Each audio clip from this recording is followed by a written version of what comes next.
여러분 안녕하세요, 쿠커원입니다. 요즘 미중무역전쟁이 한창 중에 있습니다. 때문에 주가는 연일 폭락세를 보이고 있고 개인 투자자들이 불안에 떨고 있는 상황인데요. 사실상 미중무역전쟁이라기보단 중국이 미국으로부터 일방적으로 방망이 찜질을 당하고 있다 해도 과언이 아닐 듯합니다. 더불어 고래 싸움에 새우등 터진다는 말도 있듯이 우리 한국도 이 전쟁으로 인해 경제가 어려워지지 않을까 불안에 떨고 있는데요. 도대체 왜 미국이 이토록 중국을 상대로 몽둥이 찜질을 가하고 있는지 팩트 3가지를 좀 알아보고자 합니다. 첫째, 중국의 불공정 무역 관행. 미국 외교협회장인 리처드 하스는 말했습니다. 이 세계 각국의 불공정 무역 관행으로 미국의 피로도는 이미 한계치를 넘어섰다.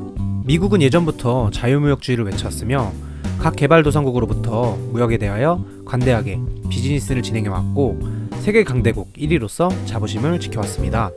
그런 국가 중 유독 중국은 미국의 각종 기술들을 카피하여 시장에 선보였고 값싼 노동력을 동원하여 제품을 생산하고 수출하는 데 열을 올렸습니다. 하지만 이런 값싼 노동력과 기술 유출로 인해 미국의 일자리가 점점 감소하게 되는 상황까지 가게 됐고 지방의 노동자들이 불만을 토로하게 됩니다. 이것을 잘 알고 있는 트럼프 대통령은 기회를 잡았고 중국에게 한 방 먹인과 동시에 새로운 유권자를 얻는 효과까지 톡톡하게 치르게 된 것입니다. 트럼프를 볼 때마다 정말 사업가스러운 대통령인 듯 합니다. 둘째, 미국의 패권 도전. 중국은 남중국해에 관하여 인공섬을 만들고 영유권을 주장하였는데 이 영유권은 동남아 진출에 있어서 막강한 가치가 있는 해상지역이었습니다. 이 해상은 대부분 미국과 수교하고 있는 동남아 국가들이 모여있는 지역이었는데 미국은 이것을 동남아 관리 권한에 대하여 중국이 자신들을 상대로 패권 전쟁을 하자는 뜻으로 받아들였습니다. 역사적으로 봤을 때 미국을 상대로 패권 전쟁에 도전했던 국가들은 전부 패망의 길을 걷게 되었는데요. 나치 히틀러는 종전에 자살함으로써 항복을 선언했고 소련의 공산주의는 붕괴되었으며 일본은 버블 경제가 무너져 일본 경제 잃어버린 20년이란 말이 나오게 되었습니다. 중국이 부디 정신 차리고 미국을 상대로 함부로 패권을 다투지 않았으면 합니다. 셋째, 중국의 완전한 시장 개방. 미국은 금융 선진국으로서 단언컨대 1위라는 부분은 누구나 다 알고 있는 사실인데요. 특히 주식시장에 대하여 그 누구도 따라갈 수 없는 강대국이라고 해도 과언이 아닐 정도입니다. 시가총액 대부분의 상위 기업들이 전부 미국 기업이라는 것을 보아도 알 수 있듯이 그 의미가 더욱더 부각되는 듯한데요.